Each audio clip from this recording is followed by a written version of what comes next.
What's going on? What's crack-a-lackin', my peoples? How you doing? Welcome back to the show. I'm so happy to be joined today by Pulitzer Prize-winning author and the man who knows more about Trump than virtually any journalist in the United States, the one and only David Cay Johnston. David, how are you? Welcome back to This Is Happening. Well, thank you for having me on again, Jerry. Yeah, so David, let's just start with Trump's tweets from today. I don't like being petty and focusing on his tweets, but this is something I think is beyond the potential for petty. You have a sitting president of the United States who essentially tweeted to the Attorney General that he needs to unrecuse himself and immediately shut down an investigation. It reminds me of the end of Trading Places, that old Eddie Murphy movie, where the Koch brothers have lost all their money and they're saying, turn those machines back on, go back in there. That's what it reminds me of. What's your take on it? Well, Donald is completely unqualified to hold any public office, even city councilman in a small town. And so, as I predicted that as time went by, you would see him behave more and more erratically, and we've certainly seen in the last few weeks where he's become much more erratic. Right. He is aware of the pressures that are on him, and the timing of this tweet is very interesting because something happened that public wouldn't see. The beginning of the trial of Paul Manafort required the Mueller team to turn over to Manafort's lawyers every single statement by every witness they have who's going to testify against Manafort. Assuming, and I acknowledge this is an assumption, but assuming that Manafort's lawyers are cooperating with Trump's lawyers, Trump now knows what is going to be said from Rick Gates, who was Paul Manafort's deputy and who stayed with the Trump campaign till the end, stayed on the transition team during the interregnum between the election and taking office. Right. And so now that he knows what they've got, that would explain his sudden frantic efforts to try and stop Mueller. And frankly, we should all be very worried because the Republicans at this point, and this is the one thing, Jerry, that I got wrong. Everything I predicted before Trump took office has been correct, except for one thing. We shouldn't have any trust at all that the Republican leadership will do anything if he shuts down Mueller. Mm. They have completely given up the institutional prerogatives and, more importantly, the constitutional duties of the House and the Senate to do oversight and surrendered to Trump. It was just an extraordinary thing to see the checks and balances system that we all learned about when we were kids utterly fail. And the only two institutions that are standing up to Trump are judges, and of course he's busy appointing judges left and right who will befriend him, and the news media. Wow. It does strike me that, what you just said, David, is so chilling. I paused briefly because it is a projection of the moment we're in. It's a logical projection of the moment that we're in, where the Republican Party has essentially taken the position that as long as we hold power in Congress, we will not enforce the laws of the United States against Donald Trump, and we're going to continue to not enforce these laws as long as we're in power. If you accept that, if you're Devin Nunes up in Fresno, you will lie and cover up for him and not look into things. This is so appalling. And you'll notice Bill Kristol, somebody who's almost always wrong about everything, who's the editor of the Weekly Standard. He's no longer, I don't think he calls himself a Republican any longer. Steve Schmidt, the campaign manager for John McCain, says he's a former Republican. Max Boot, a very conservative but very principled and competent right-winger, he has said it is the duty of Republicans to vote out Republicans because they're not doing their job. And yet the polls indicate that, that there may not be a blue wave. Devin Nunes, for example, who should be the number one person being voted out, has a guy running against him who's not running a very strong campaign and doesn't seem to recognize he's in a district that's 50% of the people are on Medicaid and 50% of them are Latino, and he's going around talking about we need more death penalty. Ugh, wow. Just lost. That's another clueless Democrat foisted on us by the machine, and it's going to be another lost opportunity. It's so sad. Yeah, I don't know. I don't see the Democrats being organized enough to have a machine. I mean, I think the problem is that the Republicans, with all of the money they've had thrown at them since the late 70s, when we got the campaign finance laws, which backfired, and clearly they backfired. They were supposed to rein in the influence of money, and instead they've greatly enhanced the influence of people like the Koch brothers. And the people with that money have been serious. They have worked very hard. The Koch brothers are serious people who've been focused on what they think America should be. And the Democrats have essentially not paid attention to their knitting. They haven't built up bench strength. I mean, just ask yourself, who, if we had a presidential election today, who would the Democrats run who could be elected? What about Alexandria Ocasio-Cortez? I'm just putting that name out there because I think she's reflective of the how Crowley, the congressman who she beat in the primary, was holding his constituents in contempt. He didn't even come to the debate, and that ticked him off. But she's in a particular district. I don't think she's reflective of the whole tone of the country. I think we could move this country more in the direction where she is. My little news service, DC Report, has consistently been pointing out things that we could do that the Democrats aren't speaking up about. And one of them is if we had universal health care. Bernie Sanders calls it Medicare for All in his Senate Bill 1804. You could go to small business owners and say, we're going to take health care off your back. You don't have to worry anymore about insurance premiums and deductibles and copays. We're going to get rid of all that. And the other thing the Democrats could argue is we want to move toward European health care, because if America had the French or German healthcare systems, which are different, but they are essentially universal with virtually no out-of-pocket cost, if we had either the French or German healthcare systems, we could eliminate income taxes for everyone in America who makes less than $500,000 a year. Wow. I mean, what a great thing to run on. Hey, we're going to get health care off the backs of small business. We're going to have everybody's going to have health care, and we're going to eliminate income taxes for you if you make less than $500,000 a year. Kind of a strong tenet to run on, but why would the Democrats do that? Because all that tax money that people making less than $500,000 a year, that can instead be directed to the owners of the Democratic Party or corporate America. Yeah, well, it's just I don't think we have strong leadership. I mean, the president we just had, not a single scandal during his administration, and he was a very smart, elegant thinker and someone who played very good defensive chess, but he wasn't aggressively pushing the country in another direction.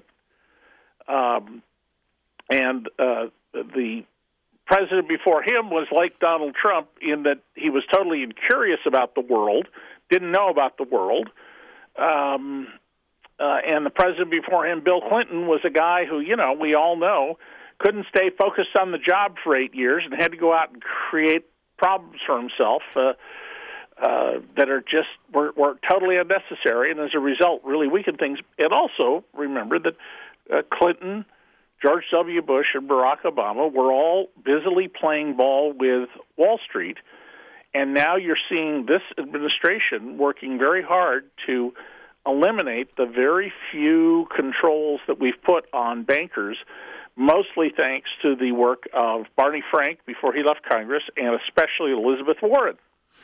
David, let's talk about that. A reminder, listeners, my guest is Pulitzer Prize-winning author David Cay Johnston, author of the book, It's Worse Than You Think, What the Trump Administration is Doing to America.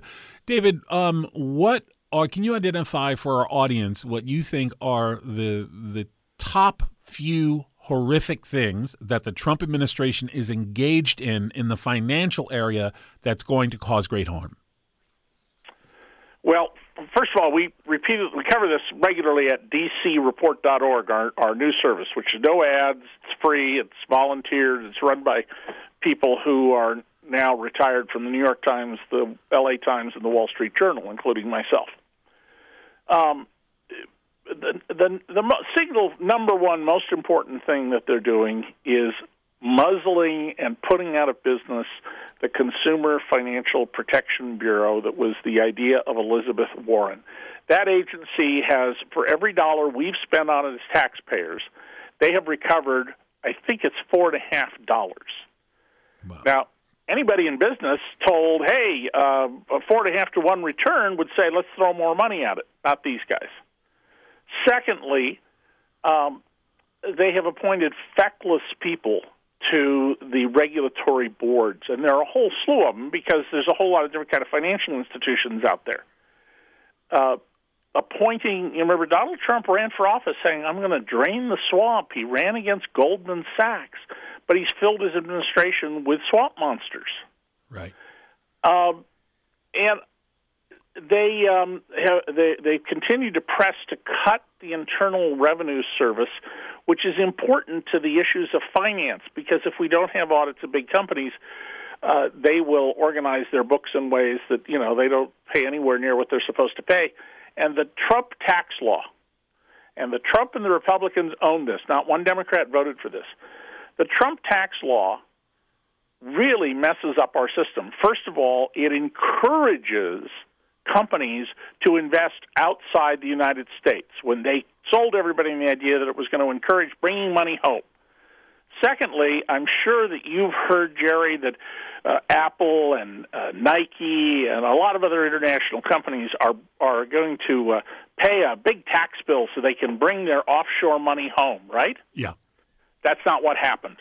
The journalists who wrote about this didn't read the bill. Apple, by my calculation, will make a profit of $120 billion off this tax bill. How do you possibly make a profit off a tax bill? Well, that's something I've been exposing for 20 years, but here's how it worked in Apple's case. Apple had $88 billion of taxes that it owed on money that it siphoned out of the United States and sent offshore that had never been taxed. Congress in the bill cut its tax bill to $38 billion. They gave them a $50 billion discount. Wouldn't you like a 57% discount on your income tax bill? I'd love it if I could just call my senator and have her do that for me. Yeah. Hey, Senator, I need this. But here's the second part that until DC Report revealed this, nobody wrote about it. Then suddenly there were stories in the Wall Street Journal and Bloomberg and the New York Times and the LA Times, none of whom would credit us with being first. That $38 billion, it's actually an 8-year loan at zero interest from Uncle Sam to the taxpayers, to Apple, financed by the taxpayers. So if you do the math, Apple makes 34% a year on its equity, and you look at the repayment schedule for the loan, which is heavily back-ended. There's a little payment. The first year it's 8%. And you just calculate on the balance what they make just short of $70 billion by investing the zero-interest loan. Well, $70 billion of profit, $50 billion you don't have to pay, that's $120 billion. Wow. It's in, you know what, it sounds crazy, but it's entirely consistent with the outrageously favorable tax treatment that America has created for our wealthiest citizens. It is. And wealthy individuals, depending on what business they're in, get away with all sorts of murder. And let me tell you something about Donald Trump's taxes that's very relevant. Remember, I got a hold of Trump's 2005 tax return, at least the first 2 sheets of it, a year ago. Yeah. Donald Trump, Crane's Business News in New York revealed, got something in New York State called the Star Property Tax Credit. I live in New York State, I get it. If you're a homeowner and you make less than $500,000 a year, you get a little check in the mail from the government. It's like $300-400. When this came out that Trump had been getting this for a number of years, he and his office put out a statement saying it was a confusion about an address. Like he's moved? Right. I mean, really? But that's not how the check is cut. What happens is a New York State computer has your data, and it looks at the line that reports what's called your adjusted gross income, and if it's less than $500,000, it cuts you a check. Now, do you think a man who has a personal Boeing 757 that costs $10,000 an hour to fly, who owns the Mar-a-Lago resort in Florida, just those two things, does that on an income of less than $500,000 a year? That's why I've been calling for a criminal investigation of Donald Trump's tax return. That specific refund should only have been triggered under $500,000 a year, and obviously and clearly he's well above that. Well, he may have deductions he's taking that write it down. I mean, I did reveal when I got his tax return that he had bought a tax shelter that was so odious that the Republicans in Congress, when they were notified of it, within weeks got a bill written, passed through the House, passed through the Senate, and signed by George W. Bush to shut it down. I mean, can you imagine how terrible a tax shelter has to be for the Republicans in a matter of weeks to shut it down through legislation? Right.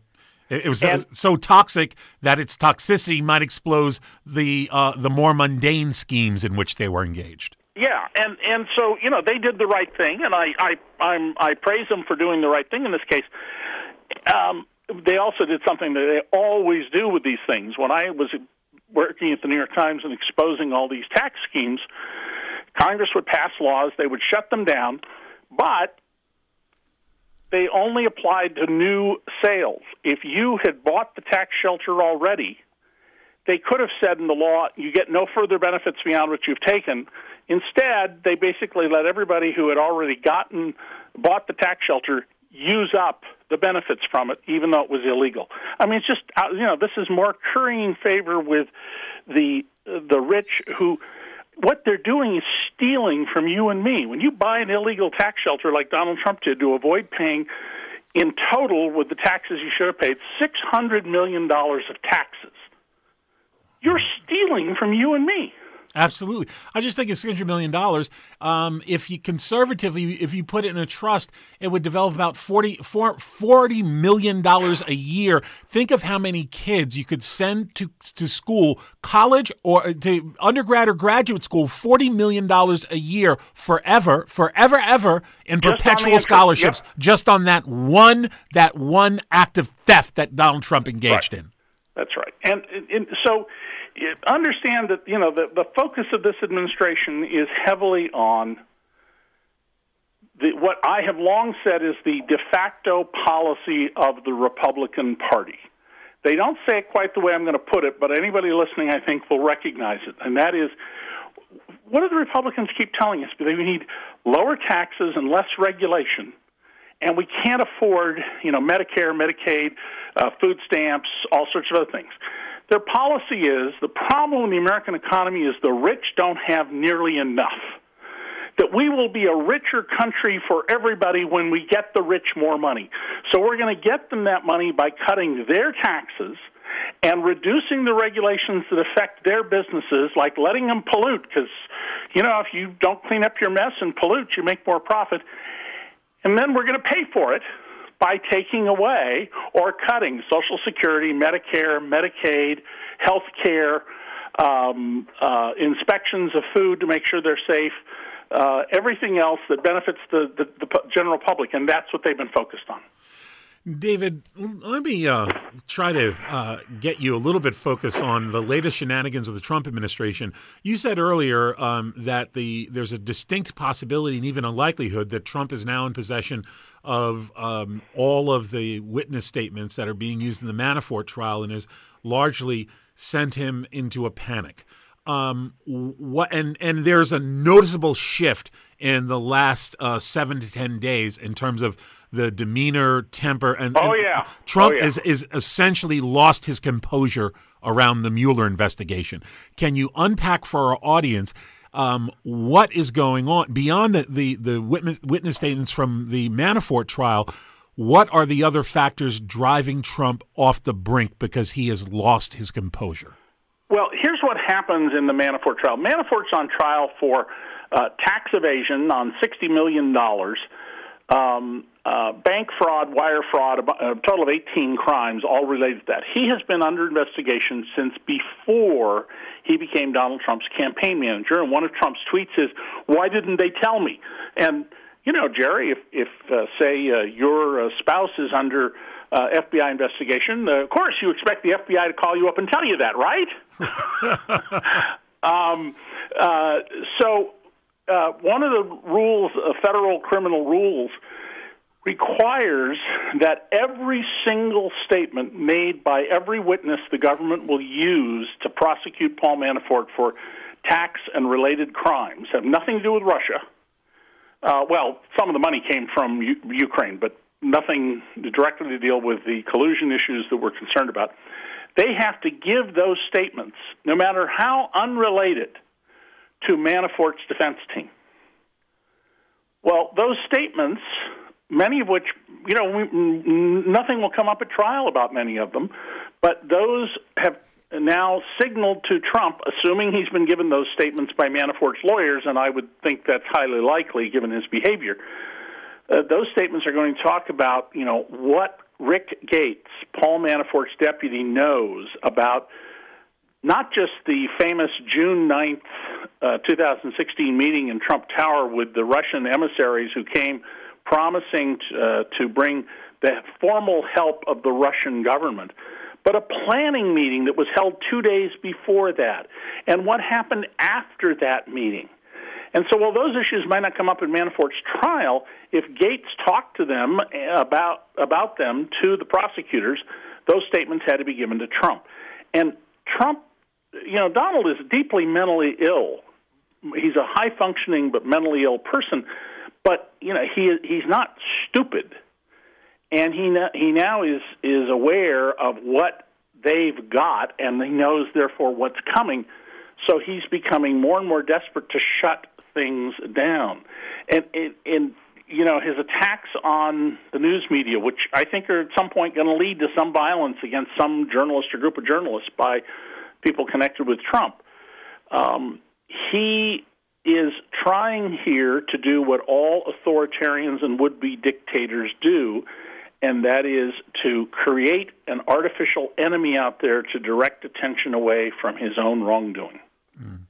It's really stunning to me, David, the evolution and what mainstream media calls the moving of the goalpost by the Trump administration on their collusion or their treasonous behavior and activity with Russia. It started with the Trump administration saying, "We don't know what you're talking about. We never had any contact with Russians." They then said, right, "Yes, we had lots of low-level contacts with Russians, but no collusion, no collusion, it doesn't mean anything." They then moved on to no collusion, you can't prove collusion. They are now at the place of, well, it doesn't matter whether or not collusion happened because collusion isn't a crime. He can't be charged with collusion because he's the president. So they went from no contact with Russia to collusion's not illegal. Right. Well, that last point, that there's no crime of collusion, is something I've been pointing out for a long time. But collusion, well, it is not a crime. Conspiracy is a crime. Aiding and abetting is a crime. Accepting help in an election from a foreign government, namely the Kremlin, is a crime. And so, you know, Rudy Giuliani, who's out making these crazy statements, and many of them are somewhat incoherent and contradictory, what he's doing is something I've seen Donald do for the whole 30 years that I've been covering him. Whenever there's a crystal clear set of facts that will hurt you, muddy the waters, confuse things, get people to not see that it's what's in front of you is clearly what's in front of you. And it's a strategy Donald learned from the notorious Roy Cohn, who, remember, was Donald's lawyer, his mentor. Donald has described him as a second father. And Roy Cohn, Joe McCarthy's attack dog, his strategy always was never admit anything, and if it's true, go on the attack against the other people. Right. And Donald Trump learned that lesson well. David, yes, he did. Before we run out of time with you, I want to ask a question of you about the Republican Party. It is my analysis and estimation that the Republican Party essentially works directly for the Kremlin. They are no longer the Republican Party of the United States because all of their activities are engaged around either looting the country on the domestic side or shutting down legitimate law enforcement investigations into Trump and his cronies so that the links between Trump and Russia are not proven. They're doing everything in their power to support Trump, who is entirely beholden to Russia. Is it an overstatement, or is it a broken analysis to suggest that the Republican Party is the party of the Kremlin? Well, I think that goes too far. I have seen the line, GOP stands now for Guardians of Putin. Right. But I think this is mostly fear, and we should be very, very troubled about this. I mean, lots of people died for this country.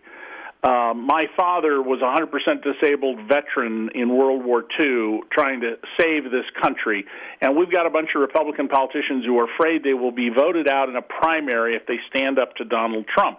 So the effect of that is to advance the interests of the Kremlin. And what is the interest here of Vladimir Putin? Vladimir Putin's been very clear. You can read his own words about this. He believes democracy is a joke. He believes that the world should be run by dictators like himself.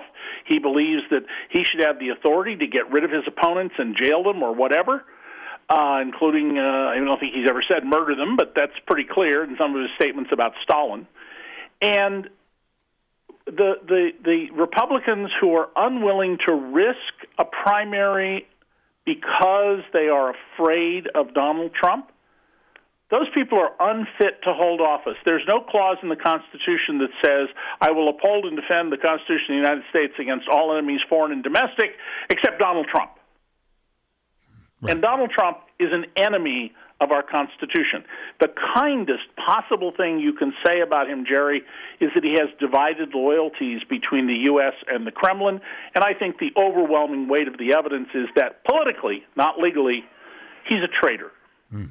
And right before I let you go, there was Wolf Blitzer did an interview with Democratic Representative Cohen earlier this week, Steve Cohen, and Democratic Representative Steve Cohen made the assertion that it is his belief that Donald Trump Jr. and Jared Kushner are both going to be indicted. I'm not going to ask you to speculate on their pending indictments, but given your long history of working on analyzing Trump, what do you anticipate the range of responses might be should his son and son-in-law be indicted? Well, first of all, I think they will be indicted. And let's not forget that Jared Kushner asked the Russians to be allowed to use their secret diplomatic communications so that he could communicate secretly with the Kremlin. Now, just imagine what would have happened on Fox News if anybody connected with Barack Obama had proposed that. And keep in mind also that the Russians sent that diplomatic signal in a way that they knew that everybody who tracks their communications would know it. That is, they didn't send it in a super secret way. They sent it in the open. And that was a shot across the bow of Donald Trump saying, hey, pal, we got stuff on you. Be careful. You better not, make trouble for us because we can make trouble for you. But Donald Trump, what will he do at the end of the day? He'll scream, he'll yell, he'll try to stop it, and at the end of the day, he'll use his pardon power. Wow, this is an interesting moment. People previously referred to this as, this is as big as Watergate. This makes Watergate look like a parking ticket. Oh, this is much, much worse than Watergate because, listen, whatever else, there are lots of bad things to say about Richard Nixon, and I've said plenty of them myself, okay? But Richard Nixon, at the end of the day, was a patriot. He understood that he'd been caught committing a variety of crimes, and he resigned as president. There's no chance Donald Trump is going to resign as president. It's not going to happen.